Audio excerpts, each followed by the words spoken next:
தென்னாடுடைய சிவனை போற்றி, எந்நாட்டவர்க்கும் இறைவா போற்றி. ஐந்து கரத்தனை ஆணை முகத்தினை இந்தின் இளம்பரை போலும் வெற்றனை நந்தி மகந்தனை ஞான குழந்தனை குந்தியில் வைத்து அடி போற்றுகின்றேன். இன்றைய நட்சத்திர பதிவு அனுச நட்சத்திரத்தை பற்றிய பதிவானது. இப்ப இதனுடைய மிருகம் அப்படின்னு பார்த்தீங்கன்னா உங்களுக்கு பெண்மான், இதனுடைய பட்சி வானம்பாடி, இதனுடைய விருட்சம் மகிழமரம், இதனுடைய தேவதை வாயு பகவான் அல்லது மித்திரன் அப்படின்னு சொல்லலாம். இப்போ மித்திரன் அப்படிங்கிறது யார் அப்படின்னு பார்த்தீங்கன்னா சூரியனுடைய அந்த 12 ராசிகள்னு சொல்கிறாங்க இல்லையா, அந்த 12 ராசிகளில் வரக்கூடிய ஒரு தேவதை மித்திரன். சரி, இதனுடைய இருப்பிடங்கள் காரத்துவங்கள் அப்படிங்கிற அமைப்பில் பார்க்கும்போது புகை, புல், நீளம், ஓலை, வாயு, பனைமரம், கிணறு, தொட்டி, போர்வில், பாம்பு புற்று, இடி மின்னல், புயல், பம்பு செட்டு, கேஸ் சிலிண்டரு, உஷ்ணவாயு, தசவாயுக்கள், சாக்கடை, பெட்ரோல், தாலி, தாளப்பத்திரம், ஸ்டாம்பு, முத்தரைத்தாள், நரிக்குறவர், அண்டர்வேர், ஆம்புலன்ஸ், கூம்பு, கிழங்கு இதனுடைய இருப்பிடங்கள் காரத்துவங்களாக சொல்லப்பட்டிருக்கு. இப்போ இதனுடைய உணவு அப்படின்னு பார்த்தீங்கன்னா உங்களுக்கு அந்த பனைமரத்தினுடைய நொங்கு உணவாக அது சொல்லப்பட்டிருக்கு. அதே மாதிரி முன்ன தாலி அப்படிங்கிறதெல்லாம் பார்த்தீங்கன்னா உங்களுக்கு பனை ஓலையில தான் முதல்ல செய்யப்பட்டதாகவும், பின்னாடி மஞ்சள் கட்டி, பின்னாடி அதுக்கு பின்பு தங்கத்தால தாலி அப்படிங்கிற. இப்போ தாளப்பத்திரம் அப்படிங்கிறது என்னன்னா ஒரு மூலப்பத்திரங்கிற மாதிரி, அது அந்த பத்திர சம்பந்தமான துறை, ஸ்டாம்பு இதெல்லாம் குறிக்கக்கூடிய ஒரு அமைப்பு. இப்போ அடைக்கப்பட்ட பொருள் அப்படின்னு பார்த்தீங்கன்னா இந்த கேஸ் சிலிண்டர்லாம் அடைக்கப்பட்ட பொருள். பம்பு செட் அப்படிங்கிறது பார்த்தீங்கன்னா உங்களுக்கு கிணத்துல இருந்து தண்ணி எடுக்கக்கூடியது. அப்போ இது என்னன்னா ஒரு குளம், கிணறு அமைப்பை சொல்லக்கூடியது. அப்போ கிணத்துல இருக்கிற தண்ணியை வெளியே எடுக்கணும்னு என்ன பண்ணுறோம், பம்பு செட்டு வைக்கிறோம் இல்லையா. அப்போ இதனோடு சம்பந்தப்பட்டது இந்த அனுச நட்சத்திரம். சரி, இப்போ இதெல்லாம் இருப்பிடங்கள் பார்த்தோம். இந்த ஆழ்துளை கிணறு அப்படின்னு சொல்லக்கூடிய போர் இதெல்லாமே அனுச நட்சத்திரத்திற்கு சொல்லப்படுகிறது. இவர்களுடைய உருவ அமைப்பு, குணாதிசயம், செயல்பாட்டு முறைகள் அப்படிங்கிறதெல்லாம் இப்போ 1 by 1 நம்ம இப்போ பார்ப்போம். இவருடைய கண்கள் கொஞ்சம் ரொம்ப ஒரு ஷார்ப்பாக ஒரு அழகிய ஒரு கண்கள் அமைப்பு கொண்டதாக இருக்கு. வேகமாக ஓடக்கூடிய அன்பர்கள். ஏன்னா இதனுடைய மிருகம் அப்படின்னு பார்த்தீங்கன்னா மான். அப்போ இது மிகவும் வேகமாக துள்ளி ஓடக்கூடிய ஒரு அமைப்பு உண்டு. அப்போ இந்த நட்சத்திர அன்பர்கள் என்ன பண்ணுவாங்க, வேகமாக ஓடக்கூடியவர்களாக இருப்பார்கள். அப்போ இவங்க இந்த அத்லட்டிக்ஸ் அப்படின்னு சொல்கிறாங்க இல்லையா, நீளம் தாண்டுதல், உயரம் தாண்டுதல், ரன்னிங்கு, இதெல்லாம் இவங்களுக்கு ரொம்ப பிடிக்கும். அப்போ ஸ்போர்ட்ஸில் இவங்க இருக்கக்கூடிய ஒரு வாய்ப்பு உள்ள நேயர்களாக இந்த அனுச நட்சத்திர நேயர்களாக இருப்பார்கள். இன்னொன்று பார்த்தீங்கன்னா இந்த போர்ட்ஸ் துறையில் இருந்தால் இவங்க கண்டிப்பாக இந்த ஓடுறதெல்லாம் எதுக்கு ஆகும்னா இராணுவத்துறை, காவல்துறை இதெல்லாம் இவங்களுக்கு அதில் சாத்தியமான ஒரு அமைப்பு இருக்கு. அடுத்தது பார்த்தீங்கன்னா உங்களுக்கு கொஞ்சம் இந்த காம உணர்வு கொஞ்சம் அதிகமாக உள்ள நட்சத்திர அன்பர்கள். எல்லாருக்கும் காம உணர்வு இல்லாமல் இல்லை, பட் என்னன்னா இவங்களுக்கு கொஞ்சம் அந்த எமோஷனல் கொஞ்சம் அதிகமாக, அந்த ஃபீலிங் கொஞ்சம் 1% மற்றவங்களோட 1% 2% இவங்களுக்கு கொஞ்சம் அதிகமாக இருக்கிறதுக்கான வாய்ப்பு உண்டு. இவங்களுக்கு பார்த்தீங்க அப்படின்னா நல்லது எது கெட்டது எதுன்னு அலசி ஆராய்ஞ்சு பார்க்காம ஒரு ஒரு முடிவு எடுக்க முடியாத ஒரு நிலைப்பாடு உங்களுக்கு உண்டு. ஏன்னா தாமரை தண்ணியில் இருக்கு இல்லையா. அப்போ அனுச நட்சத்திரத்துக்கு மலர் பார்த்தீங்கன்னா தாமரை, அது எப்பயுமே ஒரு ஷேக்கிலே இருந்துகிட்டு இருக்கு, ஒரு நார்மல் பொசிஷனில் ஒரு இருக்காது. அப்போ ஒரு ஷேக்லேயே இருக்கும். அப்போ இவங்களுக்கு என்ன இருக்கும் அப்படின்னு பார்த்தீங்கன்னா, எப்போதுமே மனநிலை ஒரு திடகாத்திரமான ஒரு மனநிலை இருக்காது.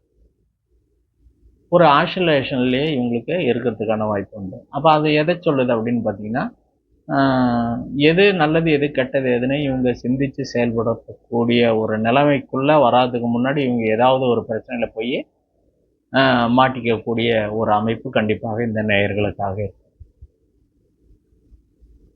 பிறந்த இடம் வந்து இவங்களுக்கு ஏழ்மையாக இருந்தாலும் இவங்க திருமணமாக்கி போகக்கூடிய ஒரு இடம் பார்த்தீங்கன்னா செல்வ செழிப்புள்ள நல்ல ஒரு வசதி வாய்ப்பான அமைப்பு கொண்டவர்களாக இருப்பார்கள். எந்த நிலையிலையும் இவங்க வந்து தன்னை தக்க வைத்து கொள்வதற்காக எந்த ஒரு வேலையும் செய்யக்கூடிய ஒரு அன்பர்களாக இருப்பார்கள். ஏன் அப்படின்னு கேட்டிங்கன்னா, இந்த அனுச நட்சத்திரம் மான் அப்படிங்கிறதுனால இது எப்பயுமே வந்து எஸ்கேப் ஆகிறதுக்காக தான் போகும். போராடக்கூடிய குணம் வந்து இந்த மான்களுக்கு மிகவும் கம்மி. அந்த அடிப்படையில் வந்து இவங்க வேகமாக தப்பிக்கக்கூடிய ஒரு எண்ணத்தை கொண்டவர்களாக இருப்பார்கள். திருமண அமைப்பு பார்த்தீங்கன்னா இவங்களுக்கு சில நேரங்களில் ஒரு ஒரு புரியாத ஒரு மனநிலை இவங்களுக்கு இருக்கிறதுனால அந்த இல்லறத்தில் இவங்களுக்கு ஒரு அதிக நாட்டம் வருவதற்கான வாய்ப்புகள் மிகவும் குறைவாக இருக்கும். அதனால் இவங்களுக்கு ஒரு தாரத்திற்கு இருதார அமைப்பு கூட ஒரு சிலருக்கு ஏற்படுவதற்கான வாய்ப்பு உண்டு. அதனால் இவங்க திருமண விஷயத்தில் வந்து இவங்க ஒரு நிதானமான ஒரு போக்கை ஒரு சரியான முடிவு எடுக்கக்கூடிய அமைப்பில் இவங்க இருக்க மாட்டாங்க. அதனாலேயே இவங்களுக்கு ஒரு சில சிக்கல்கள் பிரச்சனைகள் வருவதற்கான வாய்ப்புகள் உண்டு. ஒருவர் எடுத்து செய்ததை மீண்டும் வந்து அது எடுத்து செய்யக்கூடிய ஒரு நபராக இருப்பார்கள். என்னன்னா ஒரு விட்ட குறைய அதாவது ஒரு விட்டதை மறுபடியும் எடுத்து செய்யக்கூடிய ஒரு அமைப்பில் இருக்கும். அல்லது வந்து ரொம்ப நாளாக ஒரு செயல்பாடு நின்று போனதை எடுத்து இவங்க செஞ்சாங்கன்னா இவங்களுடைய வாழ்க்கையினுடைய தரம் வந்து உயரக்கூடிய ஒரு அமைப்பு இருக்கும். வெளிநாடு சென்றாலும் இவங்களுக்கு வந்து ஒரு நல்ல சூழ்நிலை அமைப்பு உருவாகும். சில நேரங்களில் இவங்க சரியான முடிவு எடுக்க முடியாது. அது ஒரு சோதனை காலமாக இவங்களுக்கு வர வாய்ப்பு உண்டு. நண்பர்கள் உதவி இவர்களுடைய வாழ்க்கையில் ஒரு கஷ்டத்தை ஏற்படுத்தும். அப்போ இவங்க என்ன பண்ணணும், நட்பு வட்டத்தோட அதிக தொடர்புல இருந்தாலும் இந்த ஜாமீன் கையெழுத்து இந்த கொடுத்து வாங்கல் இதெல்லாம் கொஞ்சம் எச்சரிக்கையாக இருக்க வேண்டிய அன்பர்கள் இவர்கள். தாய் அன்பு இவங்களுக்கு கிடைக்கிறதுங்கிறது கொஞ்சம் பெரிய ஒரு கஷ்டமான ஒரு சூழ்நிலை இவங்களுக்கு உண்டு. மற்றவர்களை எளிதில் வந்து இவங்க மனம் கவர்ந்து கொள்ளக்கூடிய ஒரு அமைப்பில் இருப்பாங்க. அதே இவங்களுக்கு வந்து அவ்வளவு எளிதில் மனதை கவர்ந்தாலும் கூட இவங்களுக்கு அதனால் வந்து பின்னாடி வந்து ஒரு சிக்கல் பிரச்சனை வரக்கூடிய அமைப்பு இருக்கு. அதனால் இவங்க வந்து எச்சரிக்கையாக செயல்படுவது, புத்திசாலித்தனத்தை கையாளுவது, சூழ்நிலையை தனக்கு சாதகமாக மாற்றக்கூடிய ஒரு அமைப்பு, இதெல்லாம் வந்து இவங்க கொஞ்சம் ப்ராக்டிஸ் பண்ணிக்கிட்டாங்கன்னா இவங்க வந்து நல்ல ஒரு நிலைமைக்கு போகிறதுக்கான வாய்ப்பு உண்டு. எதை நம்புறது எதை நம்பக்கூடாது அப்படிங்கிறது இவங்களுக்கு இதுவே இவங்களுடைய வாழ்க்கையில் ஒரு பெரும்பகுதியை கடந்து போகக்கூடிய ஒரு அமைப்பு இந்த அனுச நட்சத்திரத்துக்கு உண்டு. ஏன் அப்படின்னு பார்த்தீங்கன்னா இவங்களுக்கு வந்து பாதுகாப்பாக இருப்பவர்களே கூட ஒரு சில நேரத்தில் இவங்களுக்கு ஒரு சாதகமற்ற சூழ்நிலையை உருவாக்கக்கூடிய அன்பர்களாக இருப்பார்கள். குடும்பத்துள்ளவரோடு இவங்க வந்து அனுசரித்து போனாங்க அப்படின்னா இவங்களுடைய வாழ்வினுடைய தரம் கொஞ்சம் எமோஷனல் இல்லாமல் கொஞ்சம் நல்ல முறையில் போகிறதுக்கான வாய்ப்பு உண்டு. இப்போ நம்ம வந்து இந்த நட்சத்திரத்தினுடைய குணாதிசயங்கள், இவங்களுடைய வாழ்வியல் முறைகள், இவங்களுடைய அமைப்பில் தகவமைப்பில் இவங்களுக்கு எப்பேற்பட்ட ஒரு அமைப்பு கிடைக்கும் அப்படிங்கிறத இப்போ நம்ம வந்து காமனாக பார்த்தோம். அடுத்ததாக நம்ம வந்து இப்போ இந்த தாராபலன் அமைப்பில் இப்போ நம்ம பார்ப்போம். இப்போ இதுக்கு 2வது நட்சத்திரமாக வரக்கூடியது எதுன்னு பார்த்தீங்கன்னா கேட்டை நட்சத்திரம் சம்பத்து தாரையாக வருது. அப்போ இதுக்கான உணவு அப்படின்னு பார்த்தீங்கன்னா வல்லாரை உணவாக எடுத்துக்கொள்ளலாம். செரி பழத்தை வந்து இவங்க கொஞ்சம் அதிகமாக சாப்பிடலாம். வரதராஜ பெருமாளை இவங்க வழிபடுவது நல்லது. கலைவாணனுடைய புகைப்படத்தை வந்து இவங்க வீட்டில் வைத்துக்கொள்வது நன்மையான பலனை தரும். அடுத்தது சேமதாரையாக வரக்கூடியது 4வது நட்சத்திரமாக வரக்கூடியது எதுன்னு பார்த்தீங்கன்னா போராட நட்சத்திரம். இப்போ அதுக்கான உணவு அப்படின்னு பார்த்தீங்கன்னா இந்த காளான், வெள்ளரி பழங்கள், வெள்ளரிக்காயில் வந்து சீசனில் எடுத்துக்கலாம். பேரிச்சையை வந்து உணவில் சேர்த்துக்கலாம். வஞ்சி மரத்தினுடைய வழிபாடு, அடுத்தது ஜம்புகேஸ்வரர் ஆலய வழிபாடு, திருவானைக்காவலில் உள்ள ஜம்புகேஸ்வரர் ஆலய வழிபாடு இவங்களுக்கு நன்மை தரும். அடுத்தது பார்த்தீங்கன்னா சாதக தாரை என்று சொல்லக்கூடிய 6வது நட்சத்திரமாக வரக்கூடியது திருவோணம். அப்போ அந்த திருவோணத்துக்கு சீதா பழத்தை வந்து இவங்க உணவில் சேர்த்துக்கலாம், மற்றவங்களுக்கு தானம் கொடுக்கலாம், இட்லியை உணவாக எடுத்துக்கொள்ளலாம். அயக்கிரிவர் வழிபாடு இவங்களுக்கு நன்மை தரும். எருக்க மரத்தினுடைய அதாவது செடியினுடைய கட்டையில் செய்யக்கூடிய விநாயகரை வந்து இவங்க வழிபட்டாங்கன்னா இவங்களுக்கு ஒரு நன்மை கிடைக்கும். அதே மாதிரி மைத்ரேய தாரை என்று சொல்லக்கூடிய 8வது நட்சத்திரமாக வரக்கூடியது சதய நட்சத்திரம். அப்போ இவங்க உணவில் கருப்பு திராட்சையை சேர்த்துக்கலாம். கடம்பு மரத்தால் செய்யப்பட்ட ஏதாவது ஒரு சிலையை வந்து இவங்க வச்சுக்கலாம். மிருத்யுஜேஸ்வரர் வழிபாடு இவங்களுக்கு நன்மை தரும். பரம மைத்ரேய தாரை என்று சொல்லக்கூடிய 9வது நட்சத்திரம் புரட்டாதி நட்சத்திரமாக வருகிறது. அப்போ இவங்க உணவில் மாம்பழத்தை உணவாக எடுத்துக்கொள்ளலாம். தேமா மரம், அதில் ஹீலிங் செய்யலாம். ஏகபாதர் வழிபாடு உங்களுக்கு நன்மை பயக்கும். சமுதாயதாரை என்று சொல்லக்கூடிய 11வது நட்சத்திரமாக வரக்கூடியது ரேவதி நட்சத்திரம். அப்போ இழந்த பழம் ஸ்தல விருட்சகமாக எங்கே உள்ளதோ அந்த ஆலயத்துக்கு சென்று வழிபடுவது இவங்களுக்கு வந்து நன்மை தரும். அதே போல் வந்து கரும்பு சாறு இவங்க வந்து உணவில் சேர்த்துக்கலாம், அதாவது மற்றவங்களுக்கு தானமாக வாங்கி கொடுக்கலாம். இழுப்ப மரம் வந்து விருட்சகமாக வருது. அப்போ அதனுடைய இழுப்ப எண்ணெயை வந்து வீட்டில் வாரத்தில் அல்லது மாதத்தில் ஒரு 2 டைம் வந்து இவங்க வந்து தீபம் ஏற்றலாம். ஆலயத்திற்கு இழுப்ப வெண்ணெயில் தீபம் ஏற்றுவது இவங்களுக்கு நன்மை தரும். அடுத்தது பார்த்திங்கன்னா இந்த நட்சத்திரத்திற்கு ரேவதி நட்சத்திரத்திற்கு அதிதேவதையாக வரக்கூடியது அரங்கநாதர். அப்போ அரங்கநாதர் ஆலயம் சென்று வழிபடுவது நன்மை தரும். அடுத்தது அதிக நன்மை தாரை என்று சொல்லக்கூடிய 13வது நட்சத்திரமாக வரக்கூடியது பரணி நட்சத்திரம்.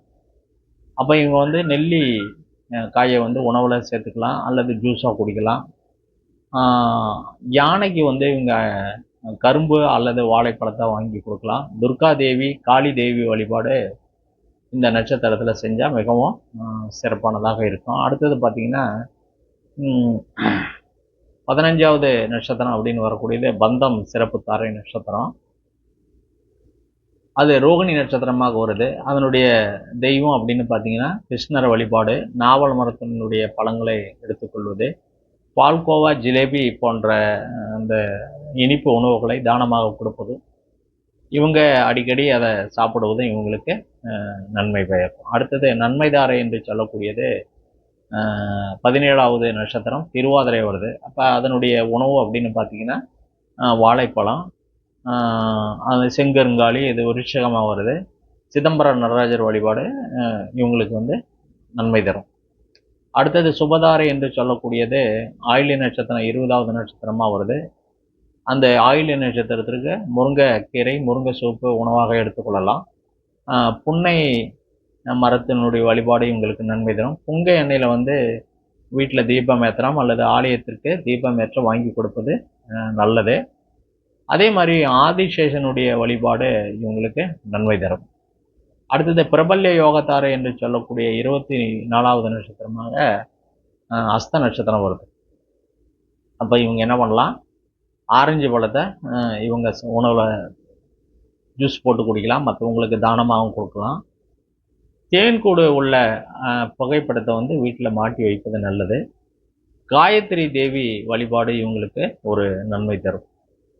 அடுத்ததாக 27வது நட்சத்திரமாக வரக்கூடியது அபிஷேக தாரை என்று சொல்லக்கூடிய நட்சத்திரமாக வருது விசாக நட்சத்திரம். அப்போ இந்த நுங்கு, சப்போட்டா இதை வந்து உணவாக எடுத்துக்கொள்ளலாம். ஆஞ்சநேயருக்கு வெண்ணெய் சாத்தி வழிபடுவது, விநாயகருக்கு வந்து வெண்பொங்கல் வைத்து வழிபடுவது நன்மை தரும். இவங்க வந்து விளாமர வழிபாடு நன்மை தரும். விலா மரத்தை வந்து ஹீலிங் வச்சுக்கலாம். முருகப்பெருமானுடைய வழிபாடு இவங்களுக்கு நன்மை தரும். இப்போ நம்ம வந்து இது வரைக்கும் அந்த தாராபலன் அடிப்படையில் உள்ள நட்சத்திரங்கள் நம்ம இப்போ பார்த்தோம்.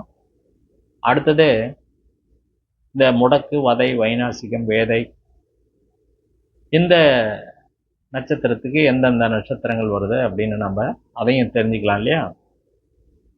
அப்போ இந்த முடக்கு நட்சத்திரமாக இதுக்கு வருது எந்த நட்சத்திரம் அப்படின்னு பார்த்தீங்கன்னா திருவோண நட்சத்திரம். வதை நட்சத்திரமாக வரக்கூடியது அவிட்ட நட்சத்திரம். வேதை நட்சத்திரமாக வரக்கூடியது பரணி நட்சத்திரம். வைநாசிக நட்சத்திரமாக வரக்கூடியது பூர நட்சத்திரம். அப்போ இந்த நட்சத்திரத்தில் இருந்து ஒரு கிரகங்கள் தசையை நடத்தினாலோ அல்லது புத்தியை நடத்தினாலோ கண்டிப்பாக அந்த ஜாதகத்தினுடைய அந்த வாழ்வியல் முறையில் கொஞ்சம் சங்கடங்கள், கஷ்டங்கள் இதெல்லாமே வந்து வரக்கூடிய அமைப்பு இருக்கும். அப்போ இதற்கான உணவுகளை இவங்க வந்து அதாவது இதற்கான உணவுகளை அவங்க வந்து தானம் செய்வதனால இவங்களுடைய கெடுபலன் குறைவதற்கான வாய்ப்புகள் அதிகம். சரி, இப்போ குணாதிசயங்கள் பார்த்தோம், இருப்பிடங்கள் பார்த்தோம், அப்போ தாராபலன் அடிப்படையில் பார்த்தோம் நம்ம.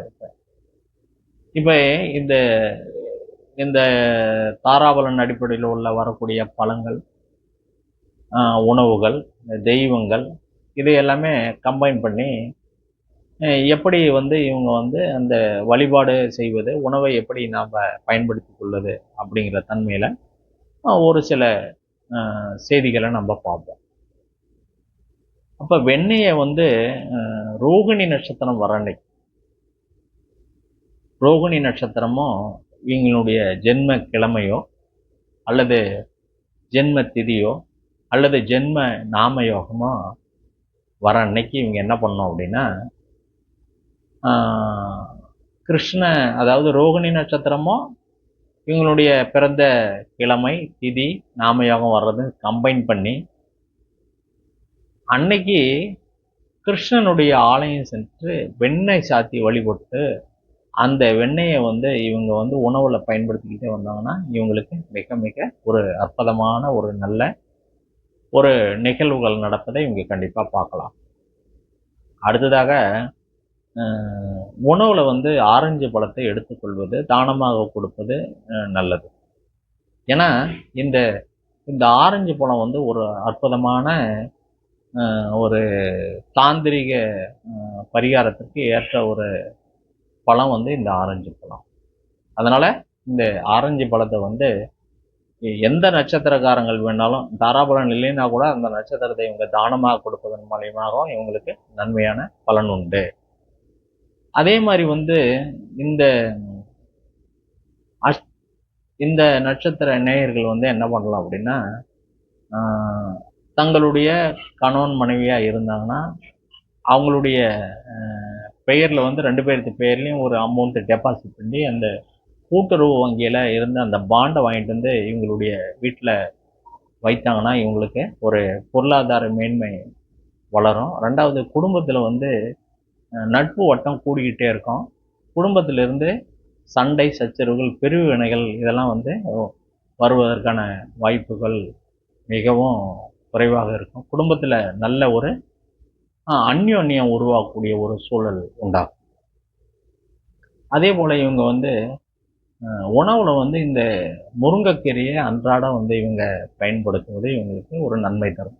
அந்த முருங்கைக்கீரை பொடியை வந்து இவங்க செய்து வைத்துக்கிட்டு அது கூட ஒரு ஸ்பூனு நெய் விட்டு இவங்க தொடர்ந்து சாப்பிட்டுக்கிட்டே வந்தாங்கன்னா இவங்களுடைய ஆரோக்கியம், தேக ஆரோக்கியம், நரம்பு மண்டலம் இதெல்லாமே கொஞ்சம் வலுவாக இருக்கும். நரம்பு மண்டலம் வலுவாக இருந்ததுன்னா செயல்பாடுகள் வந்து ஒரு தீர்க்கமான ஒரு செயல்பாடுகள், நல்ல ஒரு முடிவெடுக்கும் திறன் வந்து இவங்களுக்கு கிடைக்கும். அதே மாதிரி விளாம்பழங்களை வந்து இவங்க பானகமாக செய்து இவங்களும் சாப்பிடலாம், மற்றவங்களுக்கும் தானமாக கொடுப்பதனால இவங்களுக்கு வாழ்வில் ஒரு நல்ல ஒரு பலனை உருவாகும். மேலும் என்னென்னா இந்த புங்க எண்ணெயை வந்து அரங்கநாதர் ஆலயத்தில் சென்று, அரங்கநாதர் ஆலயம் வேற, பெருமாள் ஆலயம் வேற, கிருஷ்ணனுடைய ஆலயங்கள்னு தனித்தனியாக இருக்கு. இப்போ இவங்க என்ன பண்ணலான்னா இந்த புங்க எண்ணெயை அரங்கநாதர் ஆலயத்திற்கு சென்று தீபம் ஏற்று கொடுத்து இவங்க வீட்லேயும் அந்த தீபம் வந்து ஏற்றுவது ஒரு நல்ல பலனை தரும். சயன கோலத்தில் உள்ள பகவான் அது மேலே ஆதிசேஷன் மேலே வந்து அந்த பகவான் சயனித்திருக்கும் கோலத்தில் உள்ள புகைப்படத்தை இவங்க வழிபடுவது நல்லது. மேலும் இவங்க ஆண்டுக்கு இருமுறை வந்து ஸ்ரீரங்கம் சென்று வருவது மிக ஒரு சிறப்பான ஒரு பலனை தரும். இப்படி அந்த ஸ்ரீரங்கம் செல்வது என்னைக்கு அப்படின்னு பார்த்தீங்கன்னா, ஒன்று இவங்களுடைய ஜென்ம பிறந்த நாளாக இருக்கணும், அல்லது திதி அன்னைக்கு ஜென்ம திதி பிறந்த திதியாக இருக்கணும், அல்லது இவங்களுடைய நாம யோகம் பிறந்த நாம யோகம் இதில் மூணில் ஏதாவது ஒன்று இந்த இந்த தாராபலம் உள்ள நட்சத்திரங்களில் ஏதாவது ஒரு நட்சத்திரத்தில் இவங்க ரேவதி நட்சத்திரத்தை அன்னைக்கு இவங்க போகிறது மிகவும் சிறப்பானதாக இருக்கும். இப்படி வந்து அந்த அவரவருடைய ஜென்ம திதி ஜென்ம நட்சத்திரம் இல்லை ஜென்ம திதி பிறந்த கிழமை பிறந்த நாமயோகம் இதெல்லாம் வர்ற நாளைக்கு இவங்க போய் வழிபடுவது இவங்களுக்கு ஒரு நல்ல பலனை தரும். உணவில் இவங்க வல்லாரைக்கீரையை வந்து அதிகமாக பயன்படுத்தி கொள்வது நலன் தரும். அதே போல் வந்து இவங்க இந்த காளானை வந்து இவங்க என்ன பண்ணலாம் அப்படின்னா இவங்க உணவில் சேர்த்துக்கலாம். ஆனால் இந்த உணவில் இந்த காளானை சேர்த்துக்கிறதுக்கு முன்னாடி எப்படி சேர்த்துக்கணும் அப்படின்னு பார்த்தீங்கன்னா, வெயிலில் 1 மணி நேரம் எடுத்து காய வச்சு அதுக்கப்புறம் அதில் உணவில் சேர்த்துக்கிட்டாங்கன்னா இவங்களுக்கு ஒரு நல்ல பலனை தரும். அதே போல் வந்து சீத்தா மரம் வளர்ப்பது இவங்களுக்கு ஒரு நன்மையான பலனை தரும். திருவோண நட்சத்திரம் அன்று இவங்க இந்த அளக்கும் கருவிகளை வந்து யாருக்காச்சும் தானமாக கொடுக்கலாம். யானைக்கு கரும்பு வாங்கி தருவதும் கரும்பு சாறு குடிப்பதும் இவங்களுக்கு நன்மை தரும். அதே போல் வந்து குரங்குகளுக்கு வந்து உணவு தானமாக கொடுப்பது ரொம்ப ஒரு சிறப்பான பலனை தரும். அதே போல் மற்றவங்களுக்கு வாழைப்பழத்தை வந்து கொடுப்பதாலும் தானும் வந்து அதிகமாக உணவில் வாழைப்பழத்தை எடுத்துக்கொள்வதும் இவங்களுக்கு ஒரு நன்மை பயக்கும். இதெல்லாம் வந்து இவங்க அந்த வாழ்வியல் முறையில் பரிகாரமாக செய்து கொள்வது வழிபடுவது எங்களுக்கு நன்மையை தரும் என்று கூறி இந்த ஆன்லைன் அபிராமி அஸ்ட்ரோ சேனலை சப்ஸ்கிரைப் செய்து கொள்ளுமாறு உங்களை அனைவரையும் கேட்டுக்கொள்கின்றேன். ஏன் அப்படின்னு கேட்டிங்கன்னா, நாங்கள் வந்து நாமக்கல் மாவட்டம் திருச்செங்கோட்டில் வந்து நவசக்தி ஜோதிட குழுன்னு மாதம் கருத்தரங்கு நடத்தி கொண்டு இருக்கிறோம். அந்த கருத்தரங்கில் வந்து மிகப்பெரிய ஜோதிட ஜாமான்கள்லாம் வந்து பேசுவாங்க. அவங்களுடைய அந்த பதிவை நாங்கள் இந்த சேனலில் பதிவிட உள்ளோம். அதனால் உங்களுக்கு இன்னும் மேலும் நல்ல தகவல் கிடைக்கும். எனவே இந்த நிகழ்ச்சியை பார்த்து கொண்டிருக்கும் அனைத்து நண்பர்களும் இந்த சேனலை ஆன்லைன் அபிராமி அஸ்ட்ரோ சேனலை சப்ஸ்கிரைப் செய்து கொள்ளுமாறு கேட்டுக்கொள்கின்றேன். உங்களுக்கு தெரிஞ்ச நண்பர்களுக்கு வந்து ஷேர் பண்ணுங்கள், அவங்களையும் வந்து சப்ஸ்கிரைப் செய்து கொள்ளுமாறு சொல்லுங்கள் என்று கூறி நம்ம அடுத்த நட்சத்திரம் இப்போ விசாகம் அனுசம் அடுத்ததாக கேட்டையை நம்ம வந்து அடுத்த பதிவில் நம்ம வந்து பார்ப்போம். நன்றி, வணக்கம், வாழ்க வளமுடன், வாழ்க வையகம்.